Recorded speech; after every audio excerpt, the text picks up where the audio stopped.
बंगाल के राज्यपाल सीवी आनंद बोस मुर्शिदाबाद में हिंसा प्रभावित इलाकों का दौरा किया और पीड़ित परिवार से उन्होंने मुलाकात की। इस दौरान राज्यपाल ने कहा, मुर्शिदाबाद में जो भी हुआ वो शर्मनाक है। पीड़ितों की आपबीती सुनकर बहुत दुख हुआ। साथ ही राज्यपाल ने कहा कि अंधकार का समय खत्म हो गया है। पूरे मामले की रिपोर्ट केंद्र को दूंगा। It's a shameful to any civilized society that people cannot live in peace and harmony. A section of misguided elements in society trying to outbeat another section and establish their dominance through violence. It does not bring credit to any civilized society, particularly a great democracy like that of India. I have heard from the people what they suffered, how they suffered. Vandalism, arson, looting was on the rampage, and people feel there is no one to protect us. This cult of violence, which is perpetrated by the vested interests there, has given a sense of insecurity to the people. राष्ट्रीय महिला आयोग की team ने भी मुर्शिदाबाद का दौरा किया। NCW की अध्यक्ष विजया राहटकर ने पीड़ित परिवार से मुलाकात की, उनका हालचाल जाना। इस दौरान उन्होंने कहा, मुर्शिदाबाद में जो हुआ वो अमानवीय है। लोगों को काफी तकलीफ हो रही है। पीड़ितों की मांग हम सरकार के सामने रखेंगे। बहुत ज्यादा हो गया है। इस तरीके से ये सब अमानवीय है। इतनी तकलीफ इन सब लोगों को हो रही है। जो जो कुछ बातें मांगी है, हम वो चीजें सब हम सरकार के सामने।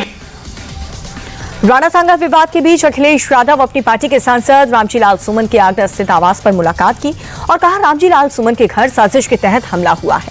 पीडीए को डराने के लिए हिंसा की गई और हिंसा के पीछे सरकार का समर्थन और फंडिंग है।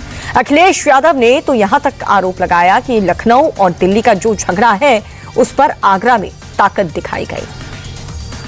योगी जी की निगरानी में उनके एक सलाहकार और कुछ इंडिपेंडेंट स्वजातीय एमएलए जो राजस्थान के थे, इंडिपेंडेंट एमएलए को लखनऊ के एक बड़े होटल में बुलाया गया था। फिर इस मुद्दे की पटकथा उस सीएम के सलाहकार ने इन स्वजातीय एमएलए के साथ मिलकर लिखी कि राजस्थान और यूपी के कुछ अराजक तत्व और योगी सेना को फंडिंग की ताकि ये माहौल बनाया जाए जिससे दो फायदे हों। केंद्र की बीजेपी सरकार को ये बताया जाए कि राजपूत योगी के साथ है और योगी की सीएम कुर्सी बनी रहे। यूपी में पीडीए और आगरा में मुख्यतः जाटा मुस्लिम निषाद और कुशवाहा समाज में एक डर पैदा किया जाए और खासकर पीडीए समाज में एक डर पैदा किया जाए जिससे ये अपने हक की आवाज उठाना बंद कर दें। इन सब के पीछे सरकार का सपोर्ट और फंडिंग थी।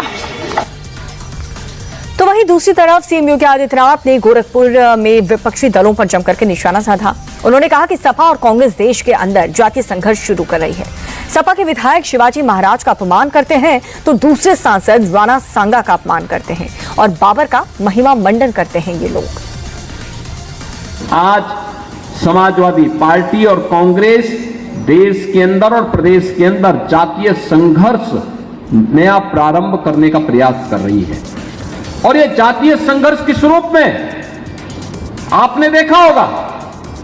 समाजवादी पार्टी का एक विधायक महाराष्ट्र के अंदर छत्रपति शिवाजी महाराज का अपमान करता है और औरंगजेब का महिमा मंडन करता है।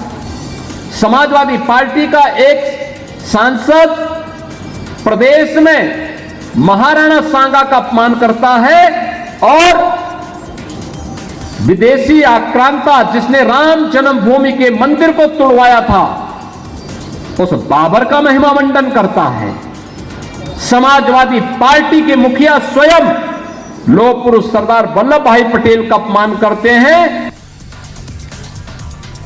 एक बार फिर से आरजेडी नेता तेजस्वी यादव ने नीतीश सरकार पर गंभीर आरोप लगाए। उन्होंने कहा कि राज्य में संगठित रूप से भ्रष्टाचार हो रहा है। सत्ता में बैठे लोग समझ रहे हैं कि दोबारा सरकार में नहीं आएंगे, इसलिए सरकारी खजाने को लूटा जा रहा है। कमीशन के लिए बाहरी लोगों को टेंडर दिए जा रहे हैं। अब जो लोग सरकार में बैठे हुए हैं, अब वो लोग जान रहे हैं कि अब इन लोग दोबारा सरकार में आएंगे, तो जितना आनन फानन हो सरकार के खजाने को कैसे हम लोग लूटे, इसी में ये सरकार जो है लगी हुई है। चुनाव का खर्च भी जो है जनता के पैसे, बिहार के पैसों से ये लोग जो है कैसे निकालेंगे, इसकी पूरी लूट है। अभी हम आपको बताएंगे, इसमें सब कुछ जो है दिखने लगेगा। यानी आनंद फानंद में ये सरकार जो है टेंडर निकाल रही है, कमीशन जो है लिया जा रहा है, ग्लोबल टेंडरिंग करके। यानी बिहार के ठेकेदारों को कोई काम नहीं मिलेगा, बाहर के लोग आएंगे और अमाउंट फिक्स कर दिया गया है 30% और उसी के तहत जो है ये काम हो रहा है। तेजस्वी यादव के आरोप पर जेडीयू के कार्यकारी राष्ट्रीय अध्यक्ष संजय झा ने पलटवार किया। उन्होंने कहा, लालू परिवार पर जमीन के बदले नौकरी देने के आरोप लगे हैं, उस पर कभी तेजस्वी यादव ने बयान नहीं दिया। बिना काम किए तेजस्वी यादव करोड़पति कैसे बन गए? नीतीश सरकार लगातार बिहार में विकास के काम कर रही है। हर गांव तक सड़क और हर घर तक जल पहुंचाया गया है। उनसे कभी आपने पूछा है कि आप पर जो नौकरी के बदले जमीन लेने का आरोप है, या आप करोड़पति हो गए बिना कुछ काम किए हुए बराबर? और वोट आपको, वोट में मैटर है ना, वोट आपको बुला रहा है। इस पर उन्होंने कभी कोई बयान दिया है? पहली बात। और दूसरी बात, बैठकर कुछ भी बोलिए आप, क्या लगता है? ये सब प्रोजेक्ट हर गांव में, हर एक घर में जल का नल पहुंचा दे, सड़क पहुंचा दे, बिजली पहुंचा दे, ये काम इस सरकार का किया हुआ है। जब इनको मौका मिला, इस सरकार में नहीं किए।